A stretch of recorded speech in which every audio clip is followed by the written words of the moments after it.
Toi, C'est une Max 58. une Max 58. Oui, c'est belge. Ah. On peut mettre, en fait c'est par bande que ça fonctionne. C'est Ouais. des bandes de 50 dans les caisses de Je munitions. vois mal. C'est des bandes de 50. C'est des bandes de 50 dans les caisses de munitions qu'on peut assembler pour faire des bandes de 100, 150 en fonction de ce qu'on veut faire. Si on est en défensive, on reste sur position, on va plus chercher à avoir des longues bandes pour avoir beaucoup de capacité. Après, si on est en déplacement, il vaut mieux utiliser des bandes de 50, c'est plus facile, ça traîne pas par terre et tout ça. Combien de minutes là? Coup de minute, c'est entre 600 et 800 coups de minute. Après, la portée maximale, c'est 4000 mètres. Et la portée pratique, 800 mètres. C'est-à-dire qu'à partir de jusqu'à 800 mètres, voire un petit peu plus, on va être vraiment précis, ça va optimiser le tir.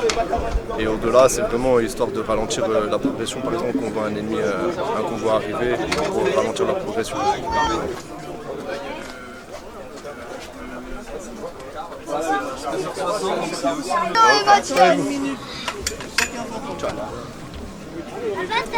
c'est pour se camoufler. C'est un PGN celui-là? C'est un PGN? Ouais, c'est ça, un PGM.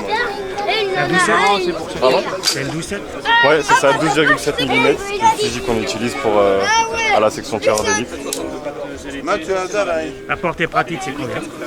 Il faut tirer jusqu'à 1800 mètres, de 500 à 1800 mètres, il y en a qui touchent un peu plus loin, bon tireur, bon spotter. Comment? Ça va si loin que ça? Ouais. Avec balle 300? Non, généralement on tire de la balle ordinaire, mais bon, il y a toutes sortes de munitions. On va juste faire un peu de On va juste un peu qui s'enlève. Attends, il va... Alors, doucement. Il va prendre quelques photos du fusil.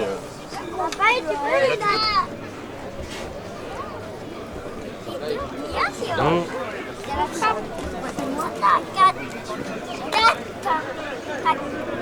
Tu fais quoi?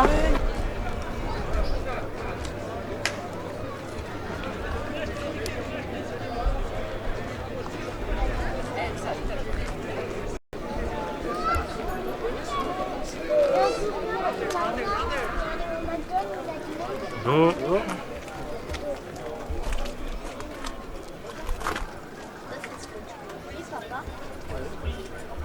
8 à la demande.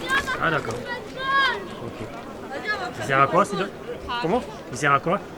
Transport de conteneurs, transport de véhicules, transport de munitions. Il a Avec un toutes les char fonctions. dessus? Non, pas un char. Non. Au maximum un VAB. Ça va? D'accord.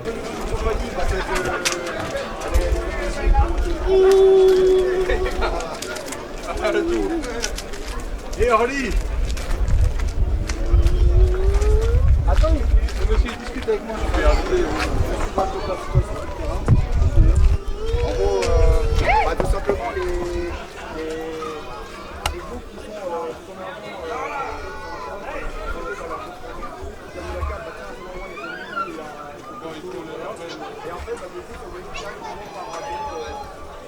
alors là, c'est le Griffon équipé poste de commandement. Donc ça va être... oui. On a du mal à voir aujourd'hui, il n'y a pas le soleil. C'est ça qu'il y a des ordinateurs à l'intérieur? C'est ça, voilà, oui. C'est un véhicule que les chefs des compagnies de combat utilisent pour pouvoir traiter les informations envoyées par les groupes, ainsi que, encore au niveau dessus, tout ce qui est traitance des messages et pour le suivi des combats. Ça va être porté de combien de kilomètres ça? Pour combien? Alors ça va dépendre. Là, les véhicules, en gros, le poste radio, ça va être environ une quinzaine de kilomètres, mais avec l'antenne Combien de déployée, kilomètres? une quinzaine, non. Quinzaine, vingtaine, voilà. Ça va dépendre du terrain. Ah, et après, avec donc le mât qui est équipé de la LA50, donc c'est le nom de l'antenne qui est dessus. Là, c'est une portée qui sera un peu agrandie. Donc c'est 40 km, mais pas mal ça. on est plus dans la protection. On a commencé à les recevoir les tout premiers en 2019. Et ce Griffon-là, on l'a reçu en 2020. Ah, c'est tout récent. Voilà, c'est tout récent.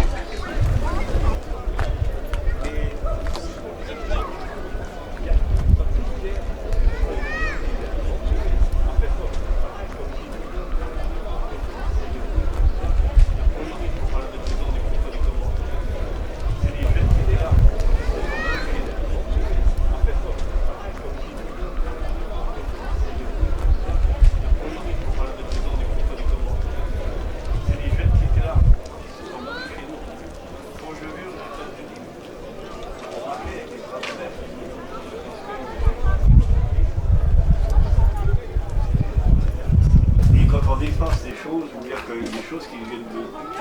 Je prends l'histoire, je prends juste la période de la guerre d'Algérie. Oui, à la fin, on a été...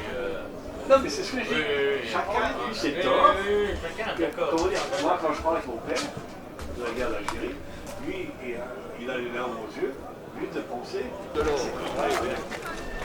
Alors, à tout à l'heure. Oui, à tout à l'heure. À demain.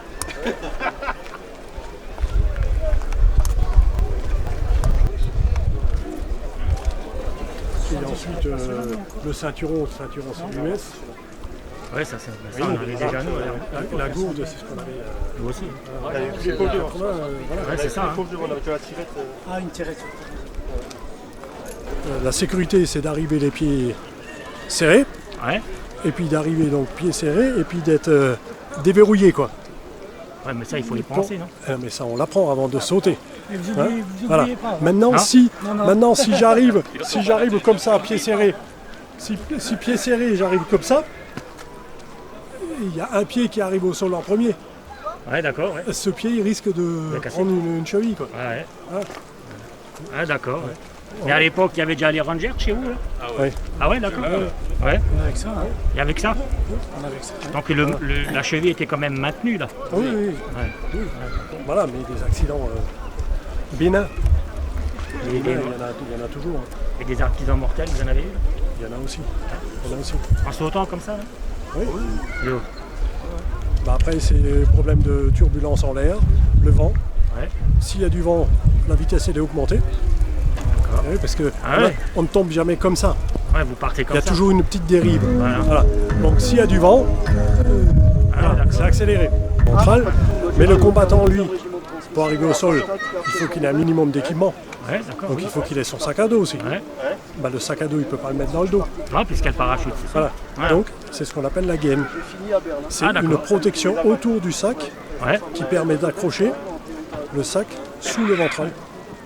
Mais en fin de compte, le sac il est accroché de là à là. Jusque là, d'accord. Ah, c'est des souvenirs ça. Et arrivé au sol, on descend plus vite. Ouais. Voilà. Mais arrivé au sol, il ne peut pas atterrir avec la gaine sur les genoux.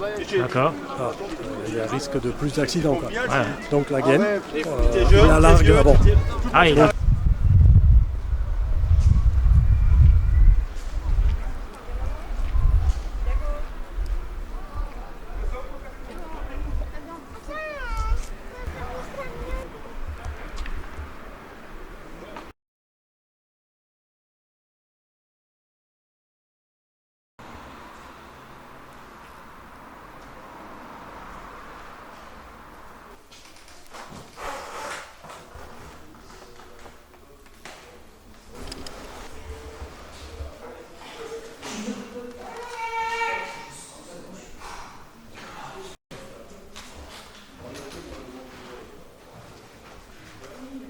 Après, il existe depuis 1470. Avec des changements de dénomination de temps en temps. C'était quoi le premier régiment d'infanterie? C'était le premier régiment d'infanterie. Le régiment. Ça maintient au sol et de marcher tranquillement. Et l'uniforme que vous portez, c'est quoi? Alors là, c'est l'uniforme d'un fusil en 1812. Ça, c'est la tenue de repos, on va dire, de 3 mois. On a un gilet, le pantalon, les guêtres. Bon, là, c'est pas les bonnes gaines, normalement, c'est les guêtres grises qu'on doit avoir pour être plus tranquille. Et c'est lorsqu'on n'est pas au combat, on est à la caserne, on a des travaux à faire, on a cette. Vous faites partie de l'armée napoléonienne? De la reconstitution, oui. On reconstitue le premier régiment d'infanterie de ligne de l'armée napoléonienne militaire. Et quand c'était trop humide, c'était trop glissant. Et les crampons justement permettaient à ce qu'avoir un certain maintien au sol et de marcher tranquillement. Et l'uniforme que vous portez, c'est quoi? Alors là, c'est l'uniforme d'un fusil en 1812. Ça, c'est la tenue de repos, on va dire, de 3 mois. On a un gilet, le pantalon, les guêtres. Bon, là, c'est pas les bonnes gaines, normalement, c'est les guêtres grises qu'on doit avoir pour être plus tranquille. Et c'est lorsqu'on n'est pas au combat, on est à la caserne, on a des travaux à faire, on a cette. Vous faites partie de l'armée napoléonienne? De la reconstitution, oui. On reconstitue le premier régiment d'infanterie de ligne de l'armée napoléonienne. Et c'est pour ça qu'on est là aujourd'hui, quoi, avec mes camarades. Et ici, vous avez l'équipement d'un fusil français à cette époque. On a la Révolution française, donc ici à droite, voilà, c'était le début de la Révolution française. Et ensuite, on a le début de l'Empire, juste à sa droite. Ça a emporté par exemple à la bataille de Wagram en 1809. Très belle victoire d'ailleurs française contre les Autrichiens. Ensuite, sur votre droite, vous avez encore une uniforme français, mais là, 1812 jusqu'à 1815. Donc, ça a fait la campagne de France, ça a fait la bataille de Waterloo par exemple. Et juste à sa droite encore, vous avez l'uniforme français tambour, mais 1812. On a la même boucle ici hein, sur les deux habits. Et là, les petits sont similaires. Et niveau tambour, on a les petites décorations par ici, la couleur. Et surtout, à cette époque-là, comme l'époque on est léger. Ça remonte à on est au 13e siècle. Chaque soldat a son propre livret et on a toutes sortes d'informations dessus, son nom, son prénom, le département où il est né, ses permissions, ses évolutions, les châtiments qu'il peut avoir si maintenant il commet une faute. Alors, quand vous avez 600 hommes, c'est un bataillon qui tire, vous avez la moitié à cause de l'arme qui ne tire pas. Le silex ne marche pas, la batterie ne fonctionne plus, un coup de vent a enlevé la poudre, bref, un tas de raisons qui fait que l'arme ne tire pas. De la moitié qui ont tiré, vu que le canon il est lisse à l'intérieur, la balle qui est plus petite que le calibre, elle va prendre des ricochets tout le long du canon en sortant. Le dernier ricochet qu'il va prendre en sortant, elle va partir à gauche ou à droite ou en haut, etc. Portée efficace entre 50 et 80 mètres. Pas plus que ça? Efficace, pas maximale, efficace. Genre ça va faire quelque chose. Ça peut aller jusqu'à 150 mètres, voire 200 mètres. Mais au-delà de 100 mètres, avec ces uniformes en laine, il n'y a plus de puissance derrière pour percer. Donc vraiment, l'efficacité, c'est là où on va tuer quelqu'un ou faire du mal, c'est entre 50 et 80 mètres. Donc la moitié de la moitié touche un bloc semblable, il vous rend le feu, il vous rend, voilà, etc. Je crois que les pires pertes d'un régiment a subi, le premier de ligne, par exemple en 1815 à 4 bras, il perd 13% de son effectif pendant la bataille. À Waterloo, il va perdre 18% de ce qui reste. Ce qui fait, si on prend les deux, une trentaine de pourcents. C'est quand même 70% des gars qui survivent. Et Waterloo, c'est un des engagements les plus féroces de toute la période napoléonienne. Donc ça va. C'est vraiment les fatigues, les privations et les maladies qui vont tuer la majorité des gens. En Russie, c'est pas les Russes qui les ont tous tués, c'est le froid. C'est le froid, oui.